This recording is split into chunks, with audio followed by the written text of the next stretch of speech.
Pois bem, irmãos, hoje nós vamos estar desenvolvendo a linha profética do povo de Israel. E antes de começarmos aqui no capítulo 9 do livro de Daniel, eu vou dar uma breve explanação histórica aqui, para a gente poder caminhar com mais facilidade a partir aí do capítulo 9.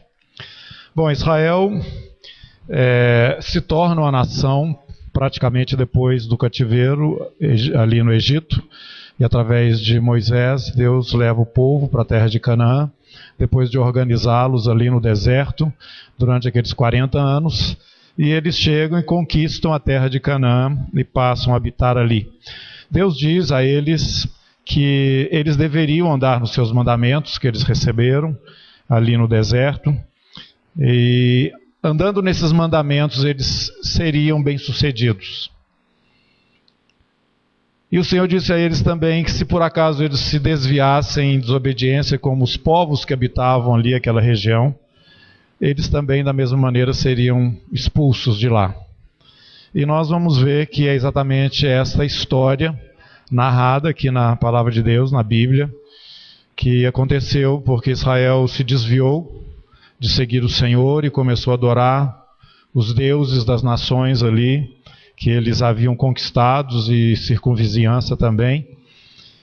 E com isso, Israel foi se enfraquecendo, aconteceu uma divisão, 10 tribos passaram a ser lideradas por um homem que era um dos que serviam a Salomão, o terceiro rei em Israel, primeiro Saul, segundo Davi e depois Salomão, e um dos servos de Salomão, Jeroboão, ele herda 10 tribos nesta divisão, e 2 tribos continuam na linhagem de Davi, e o filho de Salomão, Roboão, assume então, ou continua, nesse governo, nessa linha aí da descendência de Davi, mas 10 tribos passam a estar sob a liderança de Jeroboão. E a principal dessas tribos era Efraim, enquanto que no sul a tribo de Judá dominava, era uma tribo maior, juntamente com Benjamim, estavam ali sendo liderados pelo neto de Davi, no caso Roboão. O reino do norte, que passou a ser chamado Reino de Israel, liderado aí por Jeroboão, depois de algum tempo, ele se desviou mais rapidamente do Senhor. Ele foi levado cativo no período do Império Assírio, mas Judá continuou ainda firme, tendo ali em Jerusalém um lugar de culto, de adoração a Jeová, mas também depois de algum tempo foi se distanciando do Senhor, e também foi agora durante o período do Império Babilônico levado também cativo.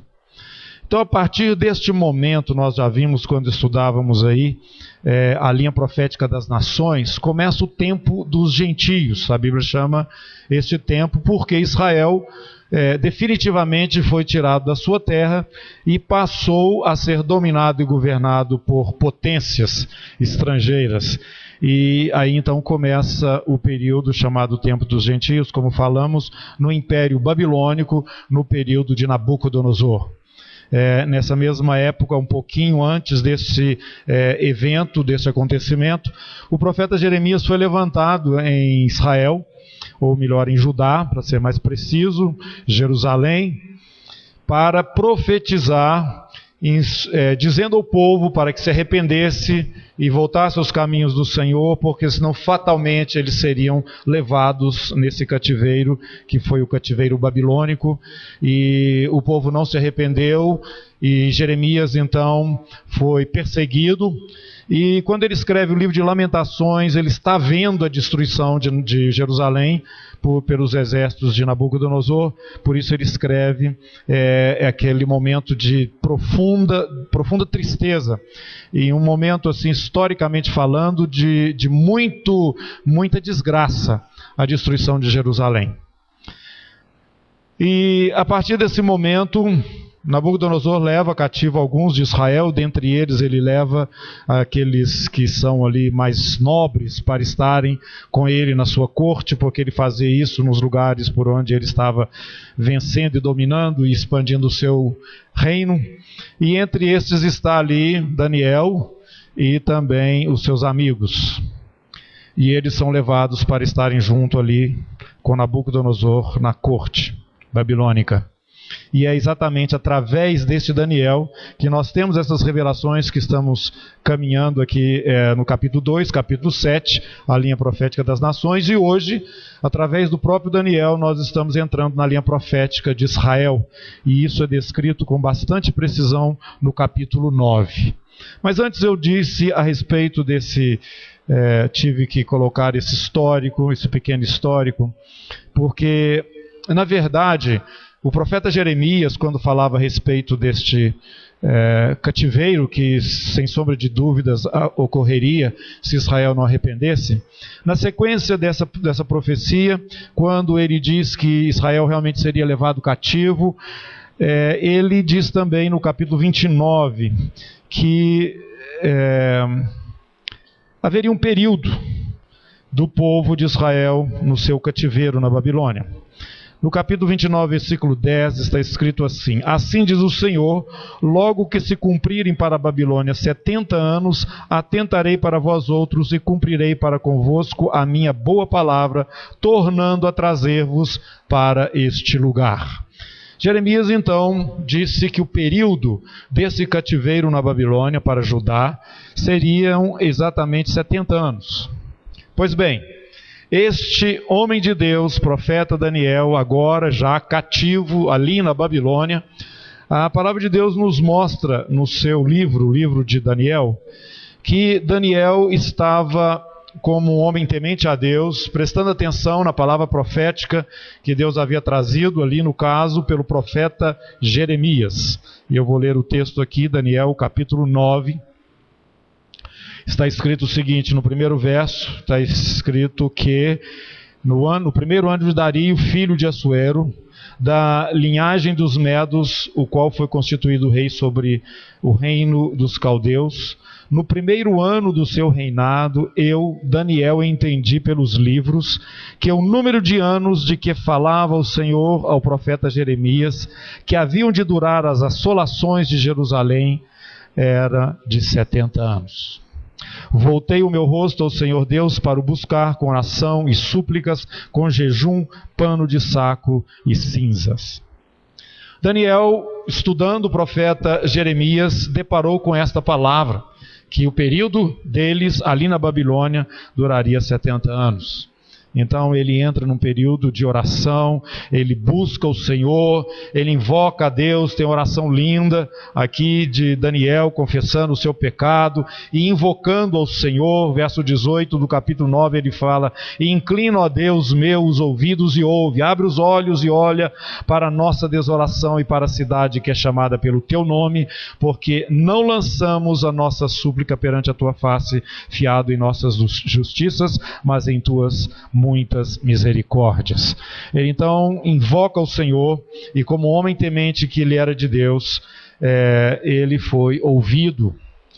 Daniel é o profeta que por algumas vezes se repete dizendo a seu respeito: homem muito amado.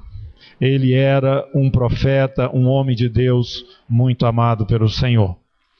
E então, logo a seguir, depois desse tempo de jejum, de oração, verso 20, falava eu ainda e orava e confessava o meu pecado e o pecado do meu povo, o povo de Israel, lançava minha súplica perante a face do Senhor meu Deus, pelo monte santo do meu Deus, isso é, voltado para Jerusalém, como ele sempre fazia 3 vezes ao dia. Falava ainda na oração, quando o homem Gabriel, que eu tinha observado na minha visão ao princípio, veio rapidamente voando e me tocou à hora do sacrifício da tarde. Ele queria instruir-me, falou comigo e disse: Daniel, agora saí para fazer-te entender o sentido. No princípio das tuas súplicas saiu a ordem, e eu vim para tu declarar, porque és muito amado. Considera, pois, a coisa e entende a visão. Irmãos, nós falávamos aqui a respeito da linha profética das nações, mas agora eu gostaria que a sua atenção fosse voltada para este aspecto, para essa direção de que o objetivo desta profecia, o alvo é este povo, o povo de Daniel, a cidade de Daniel, o Deus que era adorado por essa nação ali em Jerusalém. Isso é muito importante, porque se nós não fixarmos a nossa atenção neste povo, nós teremos alguma confusão no entendimento profético, estaremos misturando as coisas. Por isso, esta oração, ela é bem objetiva no sentido de que Deus atentasse para o povo judeu, que estava cativo ali na Babilônia, e que depois desses 70 anos, como disse o profeta Jeremias, eles voltariam para a sua terra. E isso aconteceu de fato, mas nós estamos vendo aqui a intervenção deste profeta em oração diante de Deus. Conhecendo a profecia, ele então se colocou na brecha e intercedeu e clamava a Deus, quando então ele foi visitado pelo Gabriel, este arcanjo, que foi o mesmo que trouxe a mensagem também para Maria, a respeito do nascimento de Jesus. E ele já tinha tido também uma experiência passada com este próprio ente espiritual, que nesse momento toca em Daniel e traz uma mensagem da parte de Deus. E esta mensagem, ela é totalmente relacionada com a oração que é feita em favor de Israel, do povo judeu, e a revelação, ela é objetivamente voltada para Israel, para este povo. Então o anjo disse para Daniel, a partir do verso 4 até o verso 27, o que nós conhecemos, as 70 semanas de Daniel. Antes, porém, de lermos essa revelação, eu gostaria que você me acompanhasse no livro de Levítico. Nós vamos ver uma orientação que Deus dá para Israel, e é importante que saibamos a respeito disso, para continuar o entendimento desta profecia. No capítulo 25 do livro de Levítico, a partir do verso 1, nós temos aqui uma orientação que Deus dá para o povo, que vai nos ajudar a entender Daniel. Disse o Senhor a Moisés no monte Sinai: fala aos filhos de Israel e dize-lhes: quando entrardes na terra que vos dou, então a terra guardará um sábado ao Senhor. 6 anos semearás o teu campo, e 6 anos podarás a tua vinha, e colherás os seus frutos. Porém, no 7º ano haverá sábado de descanso solene para a terra, um sábado ao Senhor. Não semearás o teu campo, nem podarás a tua vinha. Por que eu estou chamando a sua atenção para esse texto de Levítico? Porque a partir desta palavra, nós entendemos que em Israel, o entendimento de semana não é apenas voltado para dias, mas também para anos. Assim como tem o sábado, que é o 7º dia, que Deus disse ao povo de Israel para que guardasse, e eles não deveriam estar trabalhando, fazendo nada nesse dia, mas descansando apenas. Eles também tinham a semana de anos. A terra deveria ser cultivada por 6 anos, mas o 7º eles não poderiam estar cultivando a terra. Era o ano de descanso da terra. E ainda no capítulo 25, no verso 8, ele continua falando o seguinte: contarás 7 semanas de anos, 7 vezes 7 anos, isto é, 49 anos, de maneira que os dias das 7 semanas de anos te serão 49 anos. Então, no mês 7º, no 10 do mês, farás passar a trombeta vibrante no dia da expiação, e fareis passar a trombeta por toda a vossa terra. Santificareis o ano 50º e proclamareis liberdade na terra e a todos os seus moradores, ano de jubileu vos será, tornareis cada um a sua possessão e cada um a sua família. O que isso queria dizer? Deus estava estabelecendo que eles deveriam ter, então, essa semana de anos. 6 anos poderiam semear a terra, no 7º ano a terra descansaria. Mas Deus disse mais, que eles deveriam prestar atenção em 7 semanas consecutivas de anos, que perfazem um total de 49 anos, e o ano subsequente, que seria o 50º ano, seria chamado ano jubileu. Então o calendário de Israel, ele deverá então ser separado de 50 em 50 anos, porque nesse 50º ano era um ano especial em Israel. Por que esse ano era especial? Já que todo o 7º ano, o ano sabático, já devia ser guardado. O que então queria dizer esse 50º ano, depois de 7 semanas de anos? O ano jubileu, ele foi estabelecido e tinha uma conexão direta com a terra, com a herança que cada família tinha recebido logo quando entrou na terra prometida. Em Israel eles não poderiam vender as suas propriedades, isso é, a herança, a terra que eles herdaram. Ela poderia ser no máximo arrendada. E ela poderia ser arrendada no máximo por um período de 49 anos. Por quê? Porque exatamente no quinquênio, ou no ano 50, desses períodos, a terra automaticamente voltava à família de origem. Então não se vendia, poderia se arrendar, em caso de necessidade, a terra pelos anos que ela ainda tinha de produtividade até chegar o ano jubileu.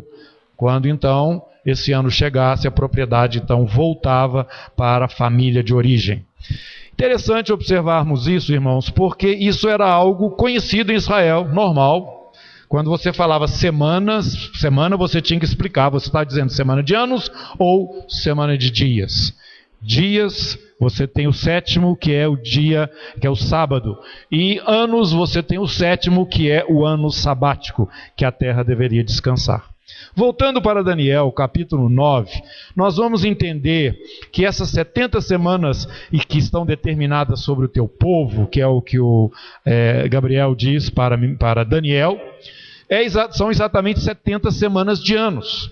Porque os fatos que são narrados durante esse período, o espaço de tempo entre eles, perfazem exatamente estes anos, que nós já vimos explicados aqui no livro de Levítico. Isso é, não se trata de semana de dias, se trata de semanas de anos.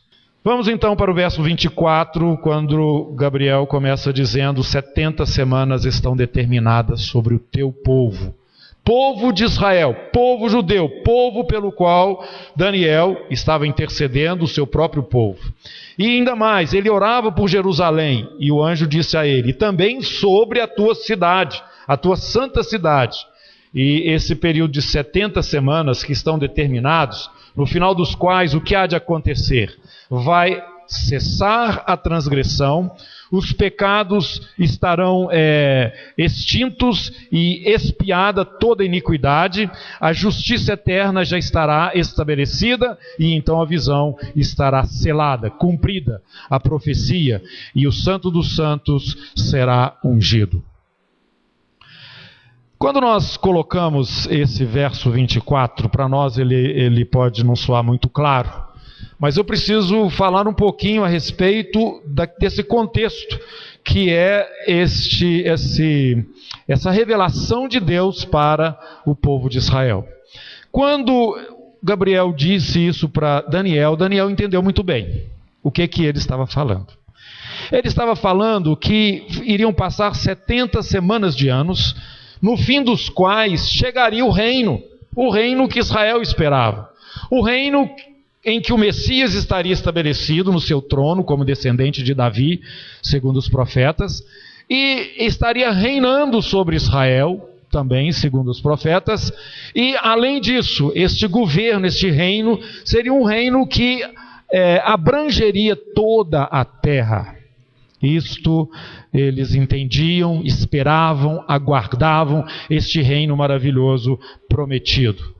Este reino foi confirmado por Jesus. Antes mesmo de Jesus, este reino foi confirmado por João Batista. Antes mesmo de João Batista, este reino é confirmado no Novo Testamento por esta mesma figura, Gabriel, quando anunciava o nascimento de Jesus para Maria. Nós vamos então para o capítulo 1 do Evangelho de Lucas.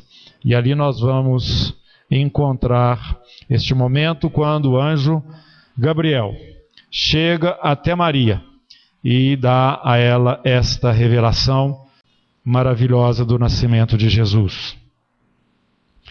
E entrando o anjo aonde Maria estava, disse: alegra-te, muito favorecido, o Senhor é contigo. Ela, porém, ao ouvir esta palavra, perturbou-se muito e pôs-se a pensar no que significaria esta saudação. Mas o anjo lhe disse: Maria, não temas, porque achaste graça diante de Deus. Eis que conceberás e darás à luz um filho, a quem chamarás pelo nome de Jesus. Este será grande e será chamado Filho do Altíssimo. Deus, o Senhor, lhe dará o trono de Davi, seu pai. Ele reinará para sempre sobre a casa de Jacó, e o seu reinado não terá fim. Para Maria, a novidade era ela ser a pessoa escolhida para trazer ao mundo a figura do Messias. Mas não era novidade para ela e para nenhum judeu a expectativa deste reino messiânico. Então, nós precisamos agora entrar dentro da mentalidade que existia dentro do povo de Israel e existe até hoje, e na expectativa do seu Messias, na expectativa deste reino, e que foi anunciado de maneira muito clara para Maria que ele seria Jesus, este prometido. E nós entendemos que o reino está totalmente aí vinculado com essa figura, a figura de Yeshua, que é Jesus, o nosso Senhor e o nosso Salvador. Muito bem, irmãos. Quando João Batista começa o seu ministério, ele diz o seguinte: arrependei-vos, porque é chegado o reino de Deus. E as pessoas não questionavam o entendimento do reino, mas questionavam quem era esse João Batista. Não é? E perguntavam a ele se ele era o Messias, e se ele não, se era um dos profetas. Ele então se identificava como a voz que clamava no deserto. E a Bíblia nos fala que dentre os nascidos de mulher, ninguém foi maior que João Batista, porque João Batista ele veio abrindo o caminho para que o Messias então fosse revelado. Logo a seguir, quando o Messias é batizado por esse mesmo João Batista e começa o seu ministério, ele anuncia a mesma pregação que João Batista. Ele diz: arrependei-vos, porque está próximo o reino dos céus. Esta questão, irmãos, repito, era algo de total conhecimento da nação de Israel. O reino davídico, ou aquele reino prometido que o herdeiro de Davi teria, e essa posição de Israel entre as nações como a cabeça de todas as nações. Jesus, quando interrogado ou pelos seus discípulos, eles pedem a Jesus que os ensine a orar. Jesus então ensina a oração que nós conhecemos, a oração do Pai Nosso. E essa oração começa da seguinte maneira: Pai nosso que estás nos céus, santificado seja o teu nome, venha o teu reino, seja feita a tua vontade, assim na terra como nos céus. Exatamente este reino, exatamente esse Messias é que Daniel está tomando, recebendo nesta revelação do anjo aqui no seu capítulo 9, no capítulo 9 do seu livro. Ele então sabia exatamente do que se tratava, e eu estou explicando aqui aos irmãos, porque essa consciência era mais do judeu, e não tanto da igreja, não tanto dos gentios, A maior parte da igreja hoje é composta pelos gentios. Então, quando o anjo disse a Daniel: 70 semanas estão determinadas sobre o teu povo, e no final dessa semana então será ungido o Santo dos Santos, a profecia estará selada, a iniquidade extirpada, a justiça eterna estará presente, o pecado estará perdoado, a transgressão realmente estará terminada. Sabe e entende, Daniel? Ele então continua dizendo para Daniel que este período deveria ser contado a partir de um acontecimento que seria um acontecimento claro, não haveria como não perceber isto. A partir desse acontecimento, Daniel, você vai então contar estas 70 semanas de anos que perfazem 490 anos. Irmãos, a partir deste sinal, que nós vamos ver aqui no texto, Israel, segundo a profecia que Gabriel traz para Daniel, teria ainda 490 anos de história antes de entrar nesse período maravilhoso que era o período que todos aguardavam, o período do reino messiânico. 490 anos. Então, o que Gabriel faz? Gabriel começa a instruir como que aconteceria, ou a partir de quando? A partir da ordem para reconstruir Jerusalém. A partir deste momento, quando esta ordem fosse dada, conta-se então 490 anos, ou 70 semanas. A partir da ordem, é o que o texto nos fala. Sabe e entende, desde a saída da ordem para restaurar e para edificar Jerusalém, até ao ungido, ao príncipe, presta atenção, ungido, príncipe, isto significa Messias. Até o ungido príncipe ou Messias, 7 semanas, 49 anos e 62 vezes 7, 434 anos. Aqui 7 semanas e aqui 62 semanas. Até o ungido. Isso aqui, esse período está relacionado com o ungido. Voltamos aqui para o texto. Desde a saída da ordem para restaurar e para edificar Jerusalém, até o ungido ao príncipe, 7 semanas e 62 semanas. Agora nós vamos ver uma explicação que é dada. As praças e as circunvalações se reedificarão, mas em tempos angustiosos. Esses 49 anos, que são essas 7 semanas, essas primeiras 7 semanas, da reconstrução de Jerusalém, foi um período de muita dificuldade. Isso já está registrado ali nos livros de Neemias e também de Esdras. E depois desse período, passariam-se ainda 62 semanas, que são esses 434 anos, até ao ungido, até que chegasse o Messias. E em 62 semanas, as praças e circunvalações se edificarão, mas em tempos angustiosos. Verso 26. Será morto o ungido. Então, meus irmãos, esse período de tempo que está aqui, 483 anos, que é igual a 69 semanas, é a partir da ordem para reconstruir Jerusalém. O primeiro momento, esses primeiros 49 anos, depois que a ordem é dada, este período é um período muito difícil na reconstrução de Israel. Depois nós temos um período de 62 semanas que chega até o ungido e ele é morto. Ungido é morto e ungido aqui é o Messias e nós sabemos quem é o Messias. Interessante observar, irmãos, que quando chega nesses 483 anos, esse período ele vai cair exatamente naquele período da última semana de Jesus antes da sua morte. Isso está relacionado com a entrada, profeticamente, entrada triunfal de Jesus em Jerusalém. Nós vamos explicar isso. Estes 483 anos, contados a partir da saída da ordem, chegam até o período do Messias, exatamente nesta última semana, quando ele é morto. Ele é morto. e coincide com aquele momento da entrada de Jesus em Jerusalém, montado num jumentinho. Mas interessante, irmãos, que aqui vai faltar mais uma semana, que são 7 anos. 10, 9, 490 anos, perfazendo então 70 semanas.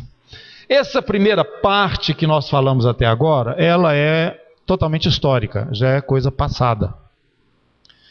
Por isso, você pode, investigando o texto, estudar isso com mais cuidado. O ano que é contado é um ano de 360 dias, e você pode fazer esse estudo aí dessas datas todas, para ver se realmente é coincidente com essa hora de Jesus. Essa ordem, ela é proclamada no ano 444 a.C., por um Artaxerxes persa.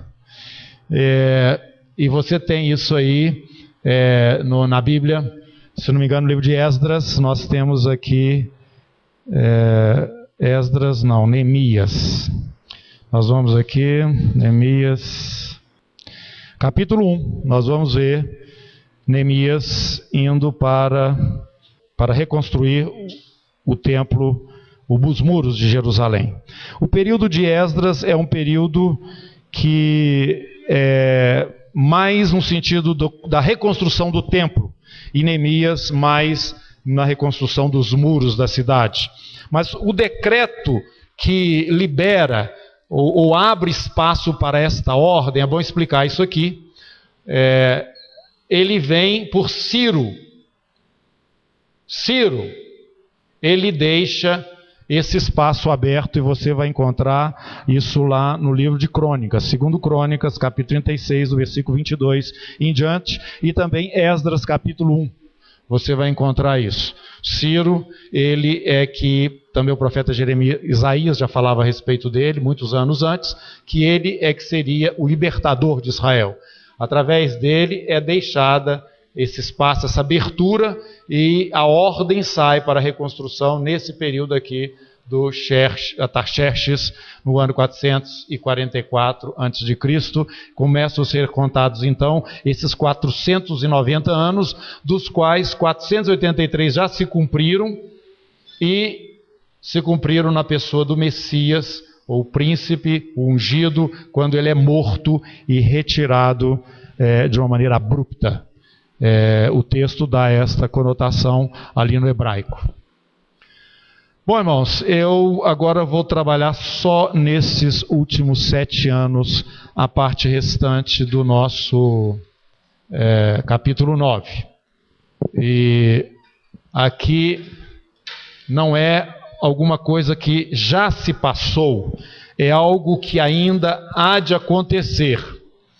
E para esse momento agora você vai ter que ter uma atenção maior, porque não temos essa referência histórica como alguma coisa que já aconteceu.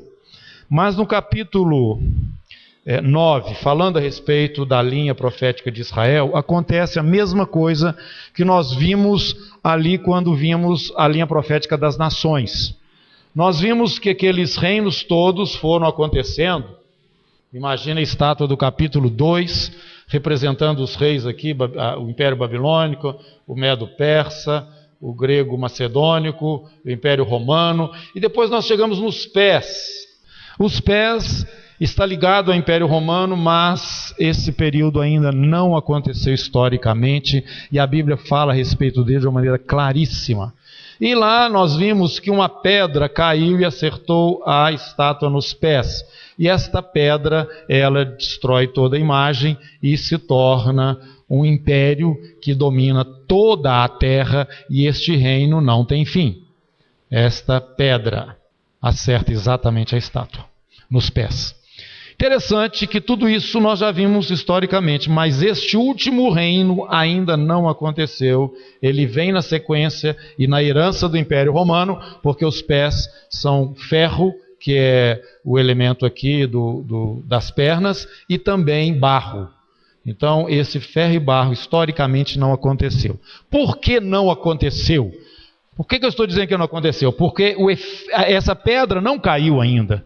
E é totalmente fora de engano, né, de possibilidade de engano, eu interpretar que essa pedra já aconteceu. Porque a presença dessa pedra aqui, destruindo todos esses reinos passados, significa literalmente um reino eterno. Significa aquele reino que nós falamos que o judeu espera, o reino de davídico, que o Messias vai estar reinando nele, e esse reino não tem fim. Então, este momento ainda não aconteceu, mesmo porque Israel está disperso pelas nações ainda. Já voltou, já existe o Estado de Israel, isso é uma das maiores profecias cumpridas que nós temos nos nossos dias, mas não temos ainda a presença do Messias. Este reino ainda não surgiu, a pedra ainda não caiu, e então isso está na linha profética das nações para um tempo futuro. Da mesma maneira, nós vamos encontrar Israel já com 69 semanas cumpridas de história, com uma semana não cumprida. Porque o Messias foi tirado, depois que passaram as 62, que perfaz um total de 69, ele foi tirado. E tem mais uma semana que ainda não se cumpriu. É isso que nós vemos agora repetindo na história ou na linha profética do povo de Israel. Nós, quando estivermos na próxima aula nas próximas aulas falando sobre aquele terceiro povo que é a igreja, nós vamos identificá-lo aqui também dentro dessa parte histórica e nós vamos ver como é que essas coisas se encaixam. Mas no momento, eu quero que você entenda isso. Da mesma maneira que aconteceu na história da linha profética das nações, está acontecendo aqui na história da linha profética de Israel. E mais uma coisa muito significativa. Vamos ver aqui. Depois das 62 semanas, verso 26, será morto o ungido e já não estará. E o povo de um príncipe que há de vir destruirá a cidade e o santuário, e o seu fim será num dilúvio, e até o fim haverá guerra, desolações são determinadas. Historicamente sabemos, isso mesmo porque Jesus falou isso, profetizou isso, que Jerusalém seria destruída. E isso ocorreu exatamente no ano 70 depois de Cristo. 40 anos, mais ou menos, depois que Jesus morreu, ressuscitou e voltou aos céus, Jerusalém foi destruída pelos romanos. O imperador Tito, naquela época, parece que ele ainda não era um imperador, ele era um general. Suas forças entraram e destruíram Jerusalém, à semelhança do que ocorreu com o Império Babilônico. E aí o segundo templo foi destruído também, à semelhança do que aconteceu ali com Nabucodonosor, com o templo de Salomão. E houve uma devastação tremenda em Jerusalém. Repetiu-se o que a história já havia dito a respeito de Jerusalém. A cidade foi destruída. Agora, é muito importante você notar comigo o seguinte, que isso aconteceu quando o Império Romano era o império dominante. E a sequência do texto, como vimos ali em Daniel 2 e 7, falando sobre as nações, é normal, há uma sequência normal, não há uma interrupção como nós estamos vendo aqui desse período que entre a 69ª semana e a 70ª semana. A semelhança também da imagem, que a última parte ainda não aconteceu, do último império que ainda há de vir. E vimos na imagem que as pernas de ferro que representavam o Império Romano, elas desembocavam nos pés, ferro e barro, este último reino. Da mesma maneira, aqui nós vemos numa sequência que este império que estaria presente quando o Messias fosse morto, este mesmo império estaria presente neste último momento. Vamos ver o texto que vai ficar mais claro para você. Versículo 27. Começa dizendo: Ele fará firme aliança com muitos por uma semana. Quem é este ele?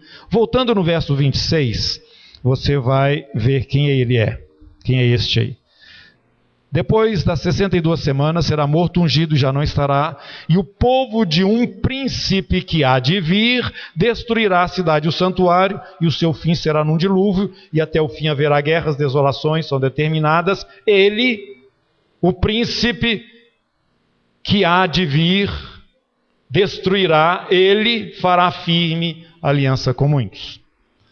Nós entendemos aqui por esse texto que esse mesmo império que estava quando Jerusalém foi destruída, estará presente neste último momento da história de Israel que ainda não se cumpriu, que é exatamente essa última semana, a 70ª semana. Então nós vemos que um personagem que está aqui no momento da destruição da cidade, como a descrição ela é linear, não existe nenhuma separação historicamente falando aqui na leitura do texto, ele faz firme aliança. Essa aliança é com o povo pelo qual Daniel tem intercedido e para o qual esta profecia é dada, o povo judeu. Ele, o príncipe que causa destruição, faz firme aliança por um período de uma semana. Uma semana. Esse príncipe é um príncipe romano. Esse príncipe romano faz uma aliança que perfaz o último período da história do povo de Israel, antes de começar aquele reino que nós já explicamos. Eu vou colocar aqui reino milenar, porque no Apocalipse, capítulo 20, ele é apresentado como reino milenar, o reino messiânico. Então, irmãos, voltando a esse detalhe, eu quero com isso dizer para vocês que, como nós já falávamos lá na História das Nações, que o Império Romano, ele estaria ressurgindo nesse último império que há de vir. Da mesma maneira, o Império Romano está presente na história de Israel, desde o momento em que o ungido é tirado até o momento desses últimos 7 anos da história de Israel. Esse, então, está ligado ao povo romano, ao Império Romano. Ele fará firme aliança. Isto é muito importante para nós, porque a partir daqui, esse período que ainda não se cumpriu, nós vamos vê-lo no livro do Apocalipse. Nós vamos encontrar lá esse período da última semana de Daniel com muita ênfase. Exatamente, a parte profética, escatológica, propriamente dita para nós, porque a maior parte de tudo isso aqui já é algo que se cumpriu, já está na história, é exatamente essa última semana, esse período de tempo que retrata na linha das nações aquele império que diz respeito aos pés da imagem, e aqui na linha de Israel, esta última semana de anos, de 7 anos que ainda hão de se cumprir. Mas ele fará firme aliança com muitos por uma semana, versículo 27. Na metade da semana fará cessar o sacrifício. Na metade da semana fará cessar o sacrifício. Esta semana são 7 anos, a última que falta. E no meio dessa semana, depois de passados 3 anos e meio, esta aliança é que será quebrada. Depois que se passam, então, 3 anos e meio, fará firme aliança com muitos por uma semana. Na metade da semana fará cessar o sacrifício e a oferta de manjares. Isso é muito importante, porque isso nos faz entender que isto acontecerá num lugar, que é o lugar sagrado do povo de Israel, o templo. Informamos a partir desta passagem, e também nós vamos encontrar mais, que o terceiro templo será reerguido. O terceiro templo será reerguido. E isso está então nos dias futuros. essa parte é mais uma evidência de que esta última semana do povo de Israel ainda não se cumpriu e que também o último império ainda não se manifestou. O império que nós vamos descobrir, o império do anticristo. Fará cessar o sacrifício e a oferta de manjares, sobre a asa da abominação virá o assolador, até que a destruição que está determinada se derrame sobre ele. Ele é o mesmo que faz a firme aliança.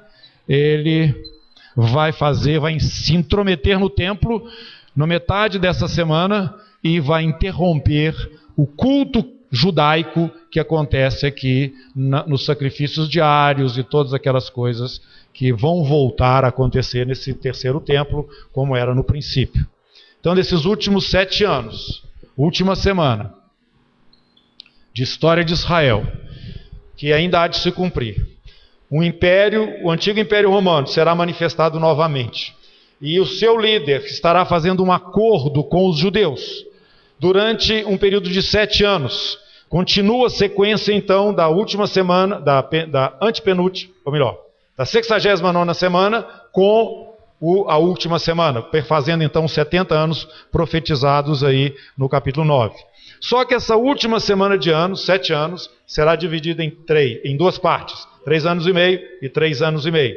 Aqui haverá essa interrupção por esta figura, por este representante do Império Romano, esse imperador, vamos falar mais claramente. Ele interferirá no culto judaico, no templo, e fará cessar ali o culto normal. Muito importante, a partir desse momento, nós vamos ter que definir melhor esta figura, este príncipe, esse líder do último império que há de surgir na terra. E é muito importante que você grave tudo que diz respeito a ele e a estes últimos 7 anos da história do povo de Israel, porque o terceiro povo, do qual fazemos parte, vamos falar um pouquinho mais sobre isso na próxima aula, ele estará manifestado próximo desses momentos aqui. Historicamente falando, ele vai preceder esse momento. Bom, mas isso nós vamos falar um pouco mais adiante. Agora nós vamos identificar melhor esse ele. Quem que é esta figura, esse príncipe deste povo que há de vir? Quem que é esta figura que nós encontramos aí no capítulo 9 de Daniel e que vai ter uma participação tão definitiva dentro da história daquele povo e daquela nação? Nós vamos voltar agora naquela figura dos 4 animais que vocês já viram. E vocês se lembram que o 4º animal que representa o Império Romano na linha profética das nações, o 4º animal, era um animal terrível. Vocês se lembram que na cabeça desse animal nós encontramos 10 chifres. E Daniel estava olhando ali a cabeça daquele animal quando 3 chifres caíram. E apareceu um no lugar deles. E esse chifre tinha olhos, tinha boca, e ele era diferente dos outros. Este 4º animal, ele é o Império Romano. Mas este evento narrado, ele não acontece no período histórico passado, dentro da história do Império Romano. O que isso aqui mostra? Mostra 10 nações. O anjo interpreta para Daniel, vocês já viram lá no capítulo 7, 10 nações. 3 líderes caem e um líder substitui. Este que substitui os 3, ele é uma figura muito poderosa. Com essa boca ele fala insolências, ele percebe, ele vê, ele alcança muito com a sua visão, com seu controle, com seu domínio, e ele tem uma ação contra o povo de Deus, que nesse contexto é o povo de Israel. Este chifrinho, ele é um chifrinho poderoso. Na verdade, nessa última manifestação do Império Romano, ela acontecerá representada por 10 nações. Eu costumo abrir aqui um parênteses, ou bloco de nações. E dessas lideranças, vai substituir 3 líderes e vai então assumir um papel que nós poderíamos dizer de imperador. Poder muito grande. Como já disse, fala com arrogância, com insolência, ele tem uma visão ou um controle um alcance muito grande, ele tem uma atitude contrária ao povo de Deus, que dentro do contexto expliquei, é o povo de Israel. Isso nós estudamos quando vimos a linha profética das nações. Agora, quando você volta para Israel, aquele ele que nós acabamos de falar, ele tem uma referência histórica que o próprio Daniel dá notícia dele. Isso você vai encontrar em outras profecias aqui no livro de Daniel. Mas a que me refiro? Estou me referindo a um personagem que acontece na história de Israel, e ele inspira esse verso 27, essa abominação desoladora, este algo terrível que esse príncipe vai fazer para interromper o culto judaico ali em Jerusalém. Na história de Israel aconteceu de que no tempo do Império Grego, Israel foi muito oprimido por um dos líderes, ou pela dinastia de um dos generais de Alexandre. Alexandre morreu, dividiu o mundo, o seu império, em 4 partes, e deu uma para cada um dos seus generais, ficou uma para cada um dos seus generais, e Israel ficou numa situação complicada, porque no sul ficou o Ptolomeu, e no norte, na Síria, ficou o Seleuco. E os dois ficavam ali, lutando um contra o outro, e exatamente no meio do caminho é que fica a terra de Israel. E eles então estavam continuamente passando por ali. E um dos descendentes de Seleuco, ali da dinastia dos Seleucidas, ele era o Antíoco Epifânio IV. Ele teve um episódio muito forte com Israel que provocou a revolta dos Macabeus. Isso estava muito claro, isso passa a ser muito claro dentro da história de Israel. O que acontecia? Aquele homem, ele tinha ele sentia um ódio muito grande do povo judeu. Porque os judeus não aceitavam a cultura helênica, não aceitavam a cultura grega. Eles tinham a sua forma de viver, os seus mandamentos ali para serem observados, os ritos do culto que eles faziam, e estavam ali adorando em Jerusalém. E este homem então força a cultura grega, e ele faz o seguinte: ele coloca dentro do templo uma imagem de Júpiter, um deus grego. E mais do que isso, ele sacrifica um animal imundo, um porco, imundo para o judeu, um porco ali no altar, no templo.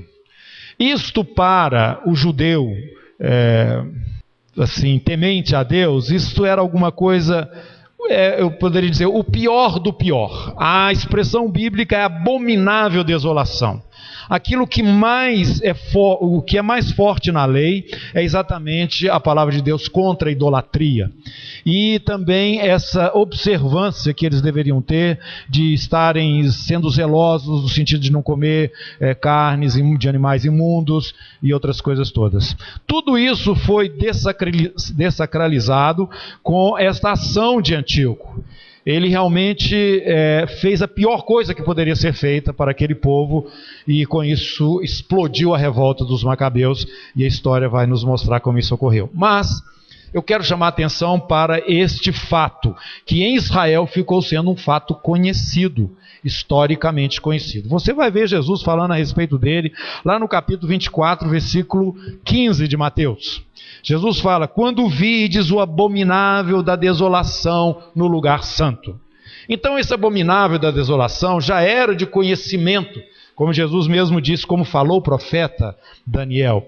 Já era de conhecimento no tempo de Jesus este fato que Antíoco tinha realizado, Antíoco Epifânio IV.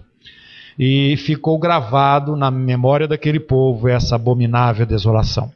Pois bem, Jesus usa exatamente isso no versículo que eu acabei de falar para vocês, para mostrar este fato futuro que ainda há de acontecer, porque Jesus estava falando naquele momento a respeito dos sinais que precederiam a sua vinda. E ele então explica: quando vocês virem este fato, abominável desolação, no lugar santo, como disse o profeta Daniel, quem lê entenda, então vocês podem fugir. Vocês judeus, vocês casa de Israel, fujam, porque esse tempo será um tempo de muita perseguição e tribulação. Então, irmãos, eu estou querendo chamar a sua atenção para o fato de que esse príncipe que há de vir, é a mesma figura que você encontra lá naquela última manifestação do Império Romano, que destrói 3 e surge no lugar deles. Um chifre que fala, um chifre que vê, é ele. Ele há de intervir no culto em Israel, muito fácil de ser observado. 7 anos, na metade dos 7 anos do pacto que ele fará, ele vai quebrar esse pacto.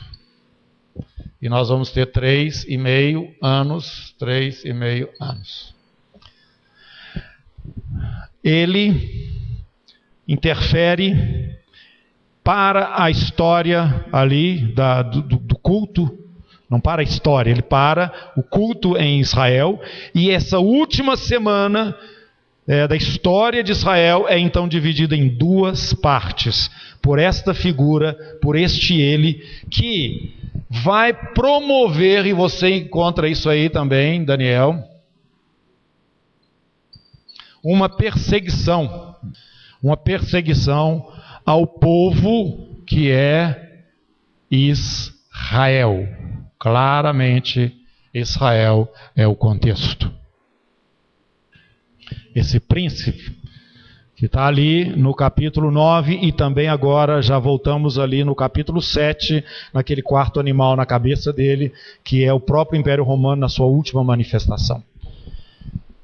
Eu sei que é muita informação, de uma vez só, mas se você concentrar aí os seus estudos nesses 3 capítulos do livro de Daniel, capítulo 2, 7, se bem que o 2 e o 7, um é praticamente a repetição do outro, e o capítulo 9, você vai ter como caminhar para dentro da revelação profética que nós temos a respeito desses 3 povos. O terceiro ainda não foi colocado, mas virá logo a seguir, porque ele aparece só no Novo Testamento. Mas antes que estejamos caminhando aí para esse terceiro povo, nós precisamos falar mais sobre esse príncipe que há de vir. Este imperador deste último reino, que é o chamado Anticristo. A Bíblia dá o seguinte nome para ele: filho da perdição, homem da iniquidade, anticristo, besta. Todos estes nomes nós vamos encontrar aqui na Bíblia falando a respeito dessa figura. E eu quero agora que você venha comigo no Novo Testamento e nós vamos aqui achar novamente esta pessoa. E lá no livro de Daniel fala ainda mais sobre ele, mas vamos rapidamente avançando aqui, vamos para o Novo Testamento. No Novo Testamento, como eu já disse para vocês, primeiro Mateus 24, versículo 15, Jesus nos fala a respeito dessa pessoa que está chegando. Novamente, vou ler o versículo aqui, no sermão profético, Jesus fala que ele viria. 24:15. Eu vou ler o 14, Jesus está falando, só um finalzinho aí dessa primeira parte do sermão. Ele diz: será pregado o evangelho do reino por todo o mundo, para testemunhar a todas as nações, então virá o fim. Quando, pois, virdes o abominável da desolação de que falou o profeta Daniel no lugar santo, quem lhe entenda, então os que estiverem na Judéia, fujam para os montes. Aqui Jesus está nos falando a respeito dessa figura. O apóstolo Paulo também nos fala a respeito dele.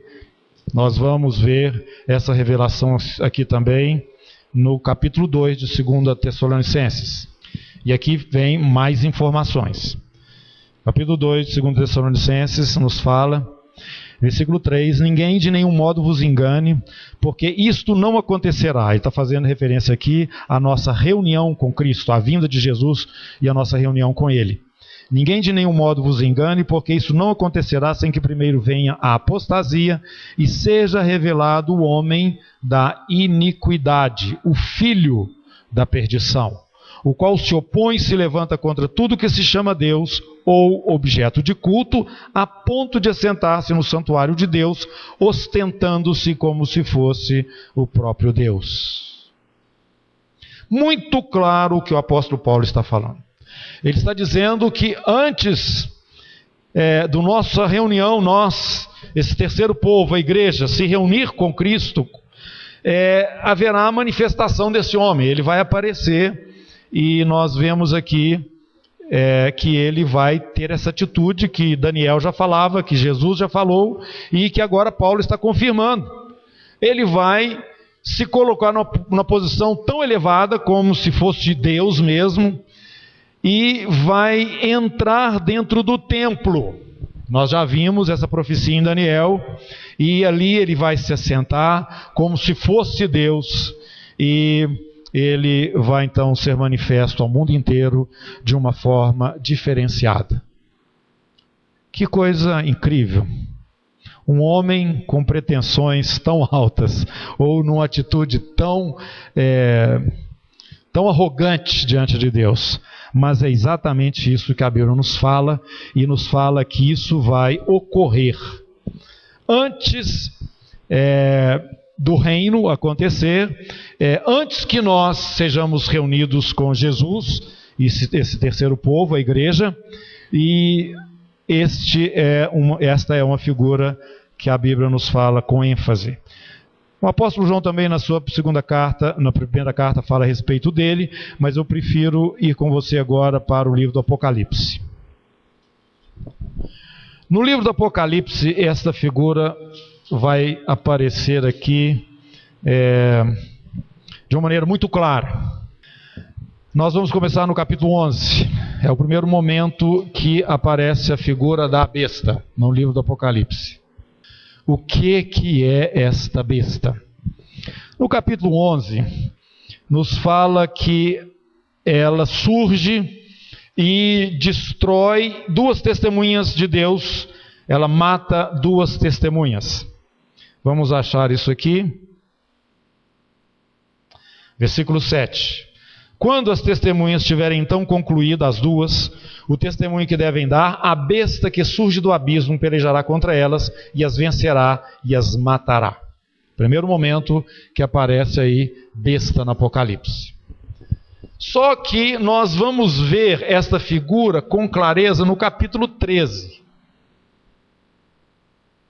Aqui nós vamos ver realmente com bastante definição essa figura que nós já falávamos sobre ela já há algum tempo aí, desde lá do livro de Daniel e também aqui no Novo Testamento. E para me acompanhar no capítulo 13, eu quero que você visualize as figuras dos reinos que perfazem o período chamado período dos gentios e que começa com o Império Babilônico e vai até aquele último reino que ainda não surgiu, representado ali tanto nos 4 animais quanto na imagem que Nabucodonosor viu. Capítulo 3 do Apocalipse começa dizendo o seguinte: vi emergir do mar uma besta que tinha 10 chifres e 7 cabeças. Besta, nós já vimos isso aqui, 10 chifres. E ela tem também 7 cabeças. Vamos voltar para o capítulo 7 de Daniel. Ali nós vamos encontrar o quarto animal, e esse quarto animal tinha 10 chifres.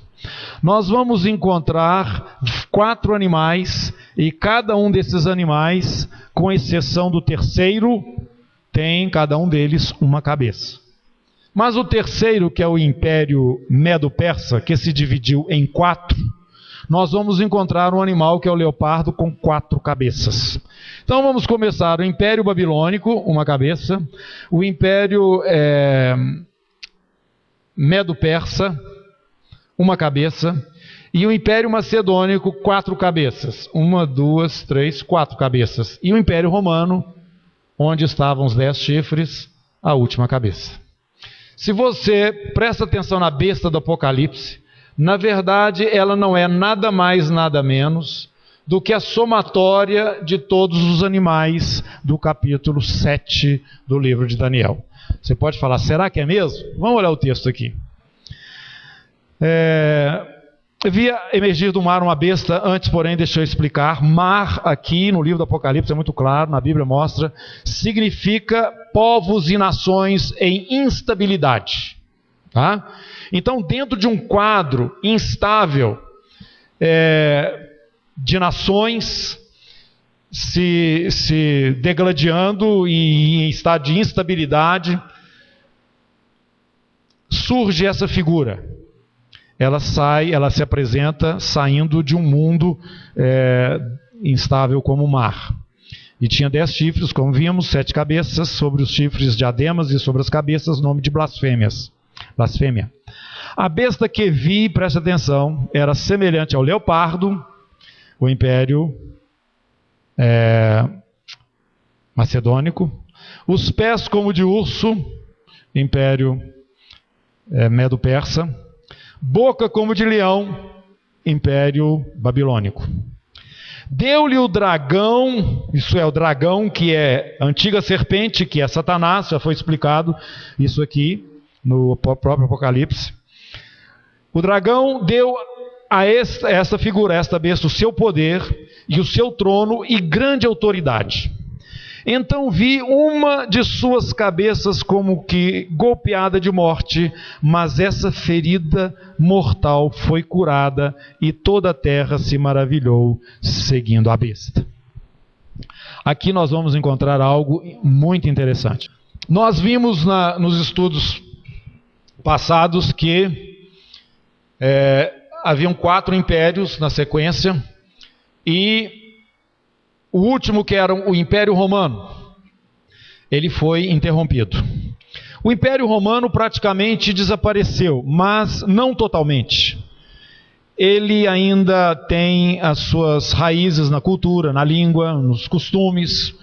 Nós herdamos a Europa, o mundo ocidental herdou ainda muita coisa do Império. Esse Império vai, como nós já vimos, se manifestar novamente.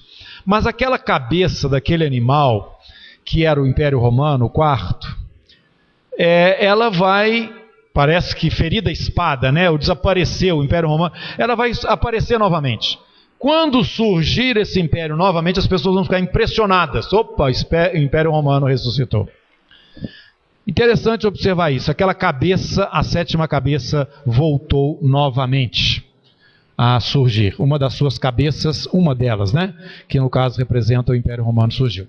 Agora nós vemos que essa besta significa não somente todos esses impérios, como nós já vimos que se passaram, mas ela também é um homem.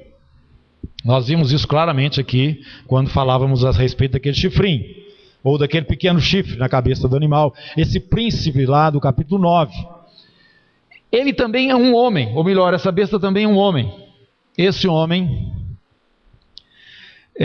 provavelmente, não, certamente, segundo a palavra de Deus, ele vai passar por uma experiência diante do mundo que vai chamar a atenção do mundo inteiro. Algo semelhante a uma ressurreição. Provavelmente ele será vítima de um atentado. E ele se recuperará deste atentado, trazendo admiração muito grande no mundo. a semelhança ou algo parecido com a ressurreição que ocorreu com Jesus, o que vai fazer as pessoas ficarem impressionadas, atribuírem a este fato algo de sobrenatural, o que vai trazer uma ênfase maior para essa figura e vai dar a ele mais poder e autoridade, porque ele vai, vamos observar, na figura de homem, que é também ter uma ação no mundo poderosíssima a partir daquele momento que ele interfere ali no templo em Jerusalém. Vamos seguir na leitura, nós temos aqui mais informações a respeito dele. Versículo 3, então vi uma das suas cabeças como golpeada de morte, mas esta ferida mortal foi curada, e toda a terra se maravilhou seguindo a besta. E adoraram o dragão, porque deu a sua autoridade à besta, como também adoraram a besta, dizendo: quem é semelhante à besta? Quem pode pelejar contra ela? Foi-lhe dada uma boca que proferia arrogâncias. Aquela mesma boca que você viu naquele chifre, porque o chifre é exatamente essa pessoa. Foi dada uma boca, essa boca falava com arrogância e blasfêmias, e essa boca tinha autoridade, ou essa figura, para agir 42 meses. 42 meses, irmãos, é exatamente 3 anos e meio. Então nós vimos que este homem, esse príncipe, ele interfere ali no templo em Israel, no meio daquela última semana de 7 anos de história do povo de Israel. E aqui você está vendo claramente a profecia do capítulo 2, 7, 9, evidenciando essa figura. A figura desse príncipe, a figura daquele chifre que derruba 3 governantes quando ele surge, porque esse chifre tinha boca, ele tinha também olhos, ele podia ver, né? E esta boca proferia arrogâncias, de acordo com Apocalipse e também Daniel, blasfêmias e autoridade durante 3 anos e meio ou 42 meses. Abriu a sua boca em blasfêmias contra Deus, para lhe difamar o nome e também o tabernáculo, a saber, os que habitam no céu. Aqui você tem uma referência a esse terceiro povo, que nós ainda vamos falar a respeito dele, que é a igreja, que nesse momento está no céu. O povo que é perseguido é aquele mesmo povo que você encontra ali em Daniel. Os santos do Altíssimo, que aquele chifre luta contra eles e prevalece. Esse é o mesmo relato no Novo Testamento, mostrando onde estão esses povos. Você vai encontrar as nações lideradas por este grande imperador. Você vai encontrar Israel com o seu culto interrompido e passa a ser perseguido por este homem. E você vai ver esse terceiro povo, isso tudo na terra, e você vai ver esse terceiro povo já no céu. O tabernáculo de Deus, o povo que é a habitação de Deus, que já está arrebatado. Abriu a sua boca em blasfêmias contra Deus para lhe difamar o nome, difamar o tabernáculo, isto é, a saber, os que habitam no céu. Foi-lhe dado também que pelejasse contra os santos e os vencesse. Mesma expressão de Daniel, mostrando então a perseguição nesses 42 meses, nestes últimos 3 anos e meio que faltam de história para o povo de Israel, que é um período de grande aflição, como Jesus falou, e Israel seria duramente perseguido por esta figura. Deu-se-lhe ainda autoridade sobre cada tribo, povo, língua e nação. Adorá-la-ão todos os que habitam sobre a terra, aqueles cujos nomes não foram escritos no livro da vida do Cordeiro, que foi morto desde a fundação do mundo. Aqui nós vemos um relato claro, muito claro, desta figura, já aqui no Novo Testamento, e eu vou para a última parte, que é o capítulo 19 do livro do Apocalipse ainda. No livro de Daniel nós vimos que no capítulo 7, que depois que esse chifrinho tem um período de perseguindo os santos do Altíssimo, logo a seguir um tribunal estabelecido, o ancião de dias chega, estabelece a sua autoridade, no caso ali é o nosso Deus, interrompe o governo daquele chifrinho, destrói ele e dá autoridade do reino para o seu povo que até então estava sendo perseguido. você vai encontrar a mesma coisa aqui no livro do Apocalipse. Capítulo 19, versículo 11, nós vamos ver aí a vinda do Messias. Jesus vem chegando e ele vem com os seus exércitos, seguiam-nos os exércitos que há nos céus, versículo 14, montando cavalos brancos com vestiduras de finíssimo branco e puro, linho finíssimo branco puro, sai da sua boca uma espada afiada para com ela ferir as nações, e ele mesmo as regerá com cetro de ferro e pessoalmente pisa o lagar do vinho do furor da ira do Deus Todo-Poderoso. Tem no seu manto e na sua coxa o nome escrito, Rei dos Reis, Senhor dos Senhores. Então vi um anjo posto em pé no sol e clamou em grande voz, falando a todas as aves que voam pelo meio do céu: vinde e reuni-vos para a grande ceia de Deus, para que comais carnes de reis, carnes de comandantes, carnes de poderosos, carnes de cavalos, seus cavaleiros, carnes de todos, quer livres, quer escravos, tanto pequenos como grandes. E vi a besta e os reis da terra com seus exércitos, congregados para pelejarem contra aquele que estava montado no cavalo e contra o seu exército. Mas a besta foi aprisionada, e com ela o falso profeta, com os sinais feitos diante dela, seduziu aqueles que receberam a marca da besta e eram os adoradores da sua imagem. Os dois foram lançados vivos dentro do lago de fogo que arde com enxofre. Aqui é o final dessa figura, desse grande imperador, deste iníquo, o filho da perdição, este homem totalmente possuído por Satanás, esse príncipe que faz aliança com o povo por 7 anos, o povo de Israel, aquele chifre que surge dentre as 10 nações que vão se manifestar neste último império que há de surgir, como aquele que domina, que governa e que reina, substituindo 3 governantes. Essa figura é muito clara nas Escrituras e ela antecede a figura do próprio Cristo que vem logo a seguir, que é a mesma pedra que fere a estátua nos pés, que é aquele mesmo tribunal representado pelo próprio Deus que é estabelecido e tira a autoridade daquele chifre. Este texto nos narra as nações congregadas por ele e lideradas por ele na vinda de Jesus para o confrontar, são destruídos, esta besta é presa com aqueles que a seguem, e ela então é lançada no lago de fogo e enxofre, e termina aqui a sua história. Eu então estive discorrendo aqui a respeito da linha profética do povo de Israel, e também nessa sequência, voltando à medida da necessidade, na linha profética das nações, para realçar essa figura, a figura desse último príncipe que há de surgir, e com isso tudo eu quero fechar esta palavra até aqui, chamando atenção para estes 3 pontos. Eu quero que você lembre que existem, até o momento, 2 grupos: nações e Israel. Uma coisa importante é o seguinte: esse círculo maior representa toda a história já acontecida, e esse círculo menor, aquilo que falta. Na história de Israel, faltam 7 anos. Nas nações, falta o último império a acontecer. Isto é realmente o que nós temos como revelação no livro do Apocalipse. Porque essas outras coisas já se passaram. Elas ainda hão de ocorrer.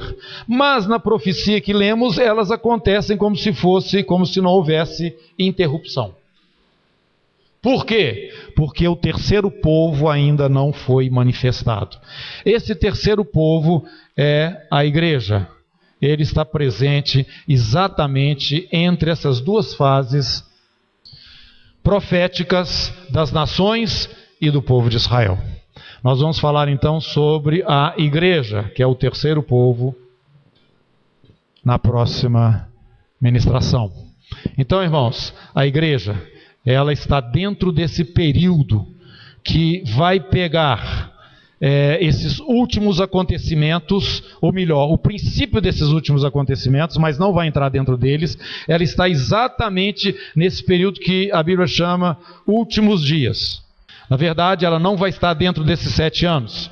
e nem estará sendo dominada nesse último império, mas ela aparece exatamente nesse período que separa este último império da história profética das nações e estes últimos 7 anos das 69 semanas ou 483 anos já realizados da história de Israel.